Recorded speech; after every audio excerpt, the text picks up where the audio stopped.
Wiggins sizing up Murphy. Drives, floats, hangs, and scores on the turnaround. J-Dub way behind the three-point line and hits way behind the three-point line. Got blocked. What a rejection by Holmgren. Standing tall like a wall. This is Dort. You're listening to the Uncontested.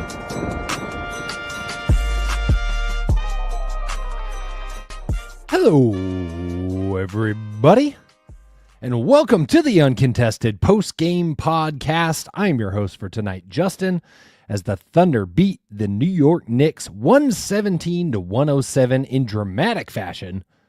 Before we dive into that, I want to let you know that we are proudly part of the Blue Wire Podcast Network and Perry Artisan Ales. Make sure you're following us anywhere you get your social media content, your podcast content, audio or video form. And if you're not already, go sub to that Patreon up there in the corner. The degenerates were in full force tonight in the Discord. We had a blast watching along to this one, though it got pretty hairy in the second and third quarter. We're going to break it down. If you missed it, what a game tonight. The Thunder extend their winning streak to 14 games, a franchise record, building on the 13 games that they set last night. Third game in 4 nights for Oklahoma City. Third straight game where Oklahoma City completes a double-digit comeback to win. Against the Timberwolves, they came back from a deficit of 12 points. Against the Clippers, they overcame a 16-point deficit. And tonight, a 14-point deficit against the Knicks. An unbelievable showcase of resiliency from this Thunder team that has been quite resilient all season. Throughout this winning streak, it has not always gone smoothly, especially as of late, like I just mentioned, but this team finds a way to win. So let's break it down. If you missed this game by chance, you missed a good one. Oklahoma City and New York both riding long winning streaks coming into this one. Oklahoma City coming in at 13 games, New York riding a 9-game winning streak. Two of the NBA's best brought together tonight for a marquee matchup. And the first quarter did not disappoint. After the end of one, Oklahoma City's up 33-30. It was a very well-played first quarter. Lots of back and forth. Shea had 14 points in the first, was getting pretty much anything he wanted. Oklahoma City was able to do what they do. Looked like the team we've seen. Did not look like a team on the second night of a back-to-back. The whistles were a little ticky-tacky in the first quarter, which I think favored the Knicks a bit compared to... if you listen to Coach Finch after the Minnesota game, he was a little miffed about how the whistle went in that one. Very different calls to start this one tonight, which I think bled a little bit into the second quarter. Oklahoma City just looked not themselves. They were not sharp in the second quarter. The second quarter is where this game blew open for the Knicks. Knicks outscore OKC 36-21 in that second quarter. They were getting anything they wanted. They were just consistently getting to the rim over and over with ease. And when Oklahoma City wasn't letting them drive to the rim with ease, they were letting them hit wide open three-pointers. In a stark contrast to the first quarter, it very much looked like the team on a second night of a back-to-back in the second quarter. They were just a step slow. And while I thought the offense did a decent job maintaining those early second quarter minutes where Shea was on the bench, like I said, he had 14 of the Thunder's 33 points in the first quarter.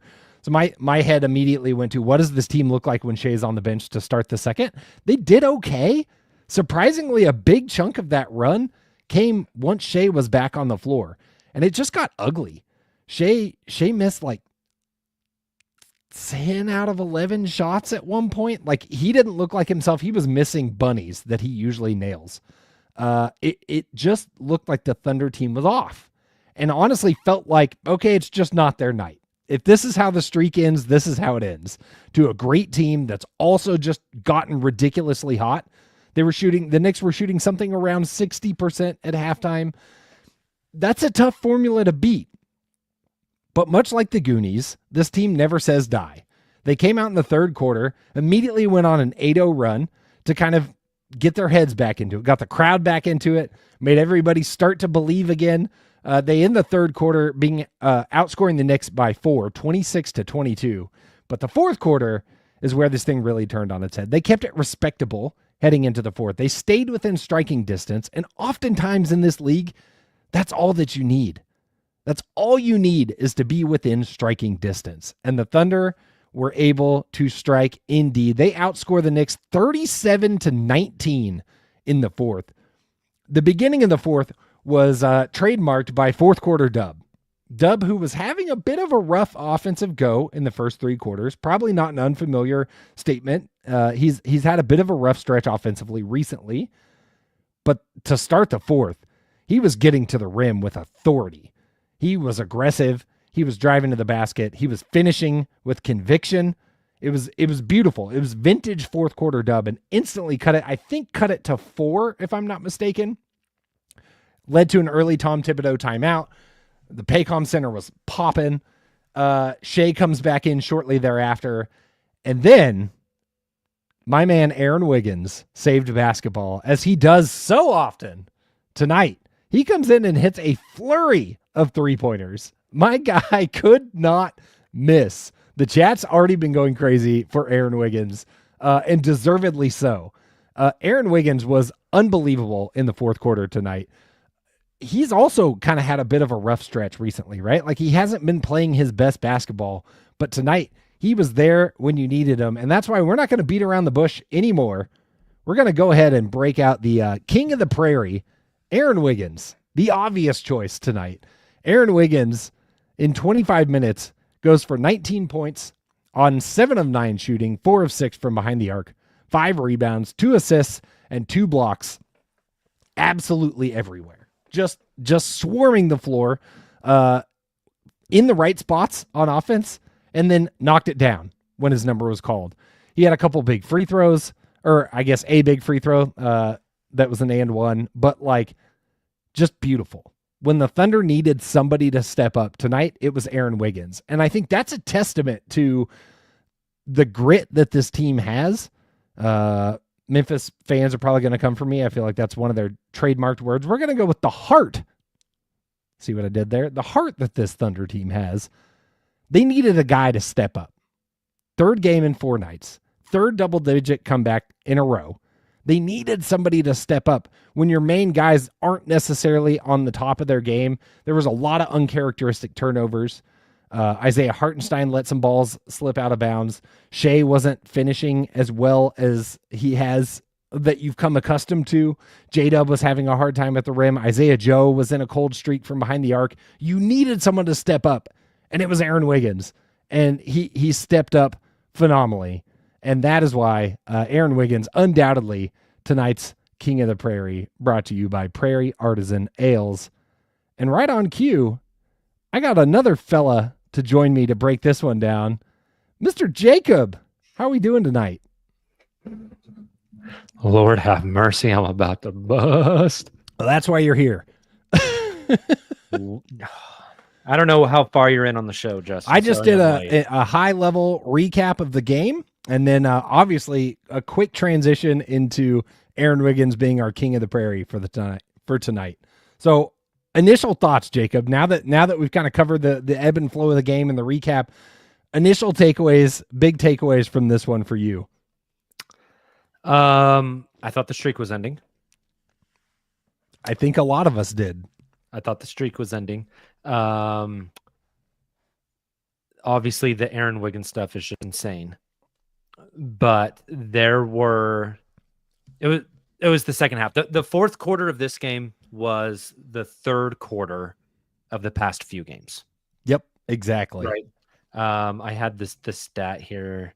Now I don't have the stat here. And then I still don't have the stat here, but here it is. 37-19 in the fourth quarter. Yeah. Insane. 37-19. The Knicks scored, I'm trying to do math, 41 points in the second half. After scoring 36 in the second quarter. They scored 36 in the second quarter, scored 41 in the second half. I thought the defense was just completely and totally locked in that second half. And there were a few micro plays in there that I thought were just the epitome of this game. Like, Justin, you've watched a lot of basketball in your life, especially NBA basketball. How many times does the turnover 2 offensive guys on the breakaway, a defensive guy kind of catching up. Yep. That is the defensive guy just kind of slow down, let him get the layup, and Takes then foot inbound off the ball. gas. Yep. Not J-Dub. Not J-Dub. J-Dub's going to go beat that thing off the glass and knock it out on you. Don't give me that. That was that was an insane play. Insane play. Insane play. And that was the kind of plays the Thunder had to have in order to overcome that deficit and turn it around tonight. And to stark contrast to when it felt like the streak was ending, you had J-Dub and Hartenstein fighting over the same rebound, yes, and then losing it to the Knicks. And it felt like, man, like that's just the kind of game that it is. And that was brutal. So to see them turn it around, I feel like this game, I mean, all of the last 3 games have had it, but I felt like tonight more than any of them felt like it had like the lowest of lows and the highest of highs for this Thunder team. Like Shea just smoking layups. Yeah. The ball just going out of bounds on errant passes right through guys' fingertips, not being on the same page on fast breaks, falling asleep on defense for a half second, leading to a wide open Mikal Bridges 3. Like there was just so many of those moments early on that the Thunder didn't put themselves in great position.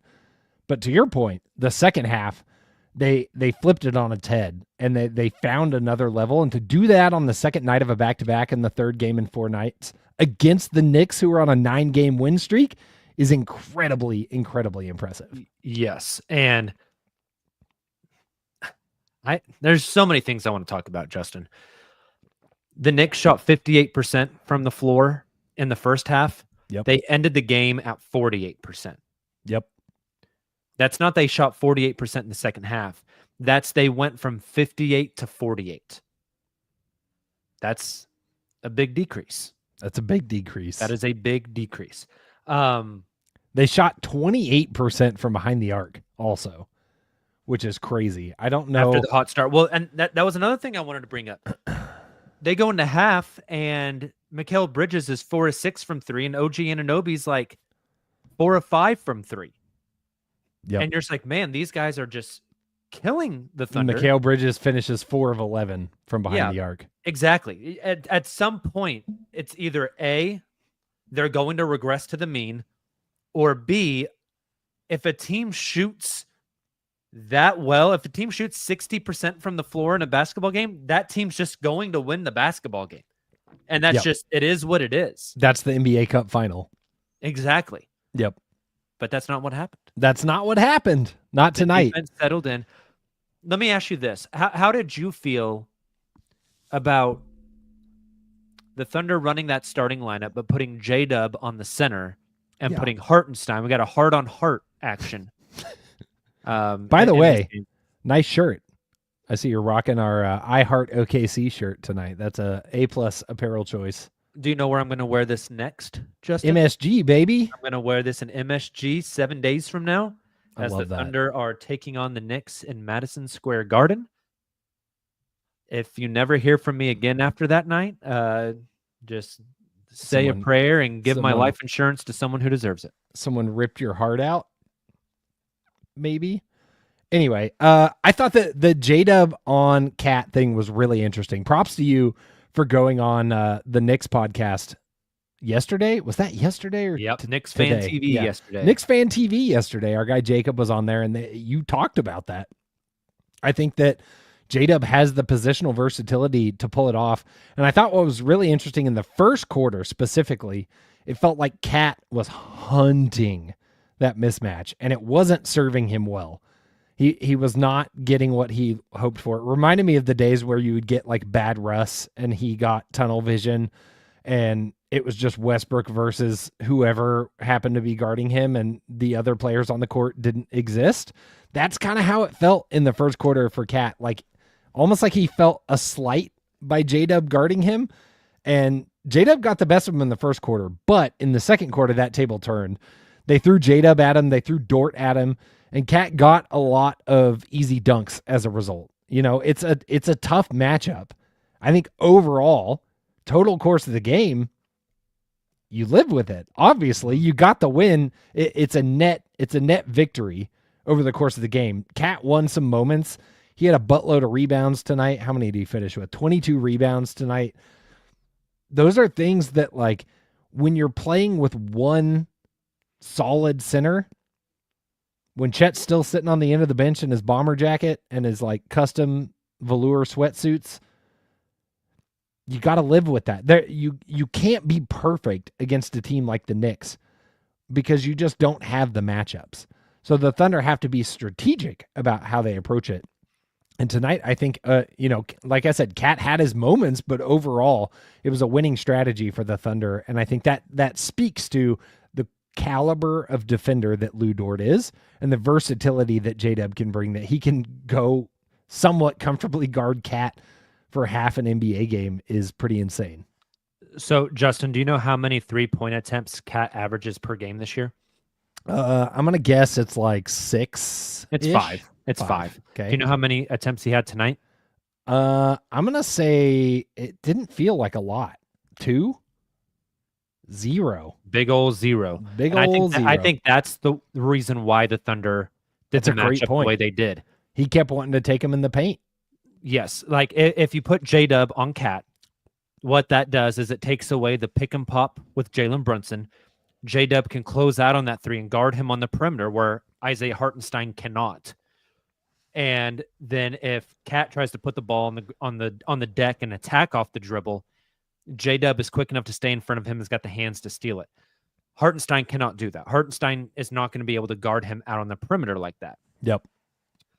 But Hartenstein will be better in the post against Cat. Here's the thing, though.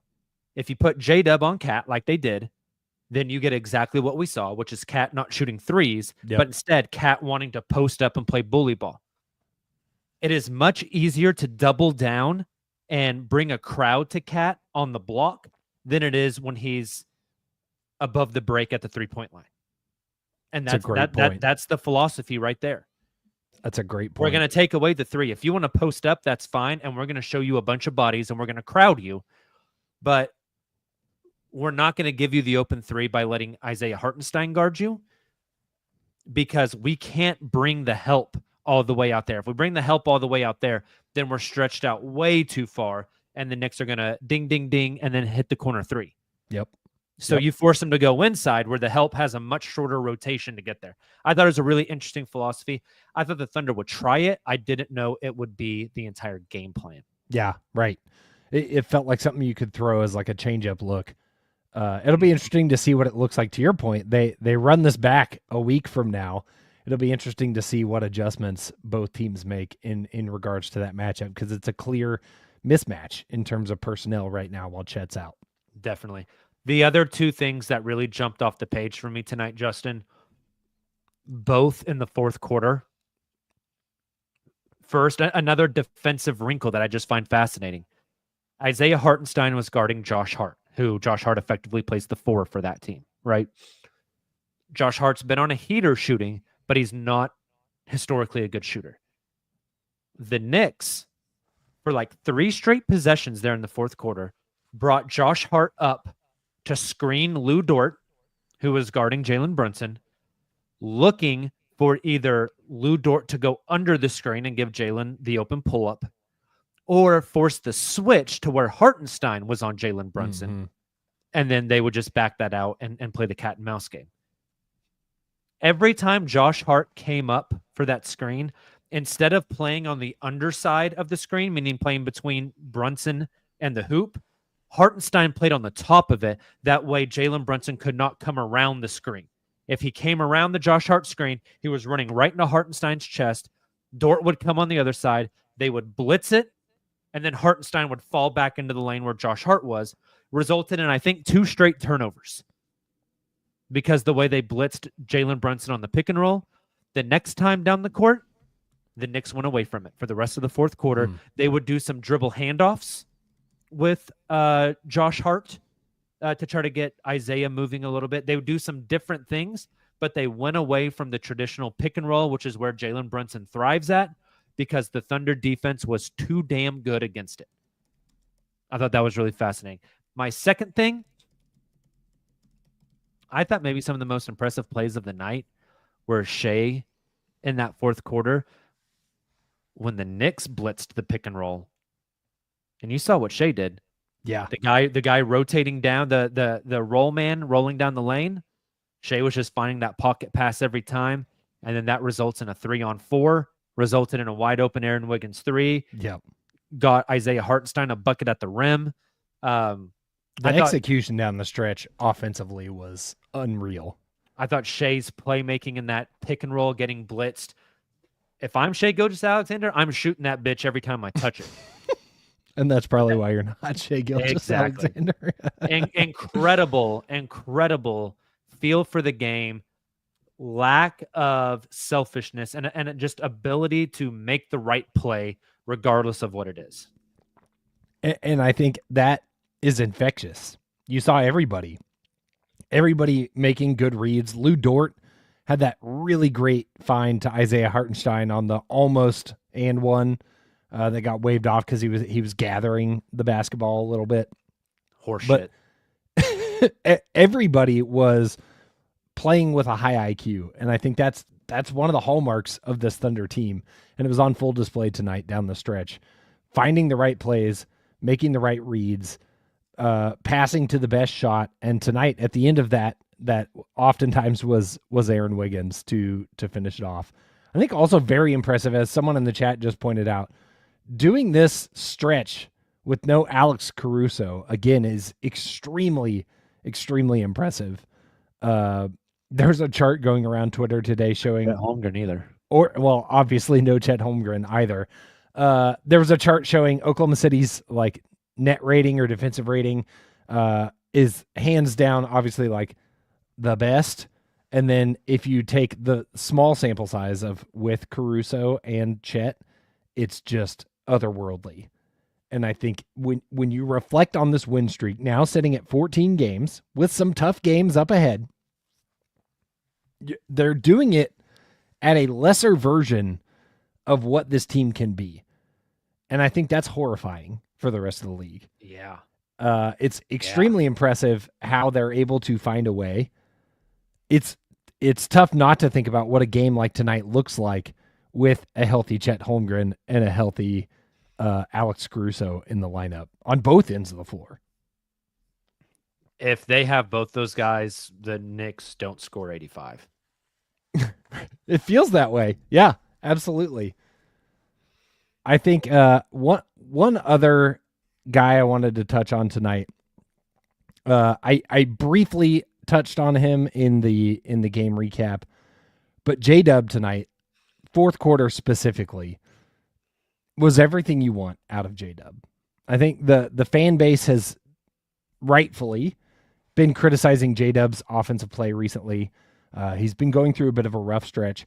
I think what stood out for me was the aggression with which he starts those fourth quarters. Like, that's the hallmark. The way he goes to the basket is just with a different ferocity to start the fourth quarter than what you see the rest of the game, where it feels like he's jogging to the basket. And that's not fair to say. It's just he's not exploding to the basket. Like, those first few plays of the fourth was just unguardable. And I know you can't do that for an entire game. And I know it's probably hard to do that when you have to come down to the other end of the floor and guard Cat. But if he can find that gear more consistently throughout the game and not just for fourth quarter dub, that's what it feels like is the missing gear for him. He still finishes tonight 8 of 17, 20 points. You know, he's good for 20 points, seemingly as much as Shea is good for 30 points these days. But it feels like those where it feels the loudest are the moments when Shea's off the floor at the beginning of the second quarter. And that's what we've seen in this stretch where the Thunder have overcome multiple double-digit deficits. That's where stuff tends to go sideways, is those non-Shea minutes. Dub needs to tap into that aggression when Shea's on the bench early in the game to not let the lead get away from him. Because the stretch of games they have coming up, I mean, New York tonight, obviously a great game. Sunday against Boston, Wednesday at Cleveland, next Friday back against New York, next Thursday against Cleveland again, Dallas coming up right after that. Like, this stretch of games is going to be tough.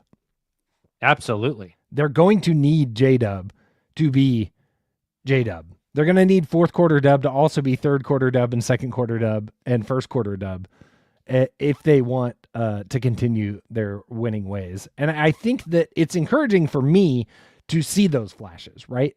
Like, I think the narrative sometimes about J-Dub this season can spiral a bit and get out of hand, especially on NBA Twitter, where narratives often spiral and get out of hand. I think some of the criticism gets overblown, but that's not to say it's all without merit. I think more consistency out of Dub, specifically in those non-Shea minutes, that's where it feels like they need him the most, just because of the makeup of this team. They need somebody to step up and be that scoring load bearer, and it feels like Dub is the best candidate. I think that's fair. Speaking of, though, I do think we had a lot of questions about the bench early on in this season. Tonight, Isaiah Joe with 7 points, Jaylen Williams, J. Will with 6, AJ with 8, Kenrich Williams with 4. That's already a pretty good bench production, and then you get the Wiggins 19, which is just absurdly stupid and insane. J. Will had both of those threes were so loud tonight. Yes, like they were. It can be easy to overlook, but his presence on this team and just being able to hit it again, it doesn't have to be a ton. It doesn't have to be all the time, but just a couple threes every now and then. Like it changes a lot for this bench. Absolutely. Isaiah Joe returning to the mean would be really nice. Yes. And would be a big change for this team. His misses were loud. He missed his first 3 from behind the arc tonight before hitting his fourth one, and they were bad. One of them was an air ball, I think. Yep. But then you think about like how well AJ Mitchell has played and what he's adding to this team. And then think about, again, Justin, this bench when Caruso comes back. Yep. Not only does the defense go to another level, but we really saw Caruso kind of turning the corner offensively before that last injury. I mean, if Caruso averages 7 or 8 a game with that defense, I mean, what do you do? Yep. What do you do? Back to the J-Dub of it all, though, where this kind of rant and bench and non-Shea minutes originated. Even with the offensive inefficiencies, the dude just makes stuff happen, man. Yep. He does. That dunk there at the start of the fourth quarter, that was blowing off some steam. Yeah, it was. And the energy he is able to muster. I don't know if we've mentioned this yet. This game is a second game of a back-to-back. Yes. And the third game in 4 nights. That means something. This shit means something to me, man. Yeah. It's impressive. It's very impressive. This team has an ability to just find a way. And it can't always be Shai Gilgeous-Alexander. It can't always be Jaylen Williams. Different guys have to step up. And I think tonight that's what was so cool about the Aaron Wiggins fourth quarter is he's had a rough stretch. He hasn't been the guy that you would expect to step up coming into tonight in the fourth quarter, right? Like we've come accustomed to, the Shea 40 piece that he's dropped a couple games recently. That's what you expected, but he's smoking layups. Mm-hmm. And you need somebody else to do that. And it's super cool to see Aaron Wiggins kind of get that moment tonight. Looked like he was going home with that game ball too, which is pretty cool. Absolutely he should. Yeah. I want to mention 2 more things. Do we have time for 2 more things? Yes, please. The Shea split the double lefty scoop that went up about 13 feet and plopped through the rim. Yes. That will be in the first 15 seconds of the MVP highlight reel. Yes. What about when he spun Josh Hart into the shadow realm? Oh my God. When he spun Josh Hart to the shadow realm and that brother went to the upside down, that was a religious experience. He sat that down. Oh my God. He was breaking hearts, if you will. The brother was playing Twister. Right hand on yellow, left foot on blue, fall to the ground. My Lord. The other thing I want to mention, we don't talk about him enough. I'm pulling up the stats real quick. 11 points on 3 of 5 from 3, 2 rebounds, 1 assist, which was a massive assist, an assist, a steal, a block. Lou Dort's just been a killer, dude. He's been awesome. He's just been a killer. He's making the right plays every time down the court. He's not forcing anything. And the 3-ball is just, it's there. Like, and credit to Lou, he has busted his ass and worked incredibly hard to get to where that 3-ball is consistent. I'm pulling up his season stats for you right now. Yeah. Lou Dort is shooting 40% from 3 on 8.5 attempts a game. 8.5 awesome. Attempts. He's become so consistent. I'm sorry. That was field goals. Okay. 40% on 5.6 attempts per game, which is still a lot. Right. And if you're not going to close out, he's going to fire him and he's going to hit him. He's become so consistent. And I tweeted that tonight, the opening of the game tonight. He hit the corner 3 and then came down to the other end and got a steal. Like the first 2 possessions of this game tonight. That is who he's become on this Thunder team. Absolutely. Obviously, everybody knows him for like his incredible on-ball defense, but the reliability of scoring output from Lou is such a massive part of this team. I think you're definitely right. We don't talk about it as much because it is so consistent, right? Like you've come to expect it. You don't ever expect to look at the stat sheet and see 1 of 5 from behind the arc for Lou Dort because it just doesn't happen very often. Yep. 10 points a game for Lou this season, and they're incredibly impactful points. Incredibly impactful points. Yep. He's been awesome, man. He has been absolutely awesome. If you leave him open, he's going to shoot it. You mentioned the 3 and then the steal. I think the third quarter started with a Thunder bucket, a steal, a 3, another steal, and then another steal. Yeah. And you know the Knicks were just thinking like, oh, shit. Here we go again. Turnover battle tonight, 12 for the Knicks, 13 for the Thunder. Wow. Relatively even. That's not normal for this team. That's not. And I think that has a lot to do with how this game went. The one on looking at the team stats, the one thing we haven't touched on that sticks out to me, 7 blocks for OKC compared to 2 for the Knicks. The Knicks don't have a lot of guys, awesome. and 0 of those blocks came from their centers. Right. Also, another interesting stat, Justin, is I'm counting here. 1, 2, 3, 4, 5, 6, 7, 8, 9. Thunder play a 10-man lineup or 10-man rotation. Jay Will played 8. Kenrich Williams played 8.5. Everyone else was 13 or more. Yep. The Knicks played an 8-man rotation. Yep. Precious Achiuwa played 8 minutes. Campaign played 8 minutes. Landry Shamet played 14 minutes. And then their starters all played 40 or more. The Knicks bench contributed 5 total points of their 107. 5 of their 107 came from their bench. Their starters are awesome. They might all be dead by the time we get to the playoffs. Yeah, it's nuts. That's Thibodeau for you. And Smoot, yes, I did accidentally say laundry and not Landry. Laundry Shamet. Shout out Taylor. Yeah, 5 points for the Knicks bench. I hadn't gone back to look at that stat. At one point, they had 2 points from the bench. I think maybe that was at halftime. Not great. Not great, especially compared to what the Thunder were able to find on their bench tonight. What is that? 17, 25, 44 points off the Thunder bench tonight. Smoot saying laundry Shamet because he's washed. It's pretty good. It's a good one. It's pretty good. Smoot. Justin. Yes. I'm asking you and I'm asking the chat. Also, if the OK State guy is in the chat, you won a Prairie gift card during my post game last night, and you have not reached out to me yet. And that's $50 a beer, my friend. Hit me up. Better reach out, or I'm going to take it. I'm asking you. I'm asking the chat. And whoever it was in the Discord that came up with this, please remind me, reveal yourself. I think it was Griffey. We need a Live, Laugh, Lou shirt. Like I need air to breathe. There's a certain demographic that we need to target with these shirts, Justin. The white women will eat it up. But I also, watched the game with 2 white women tonight. My mother and my girlfriend. You know what they both said when I brought up that shirt idea? What?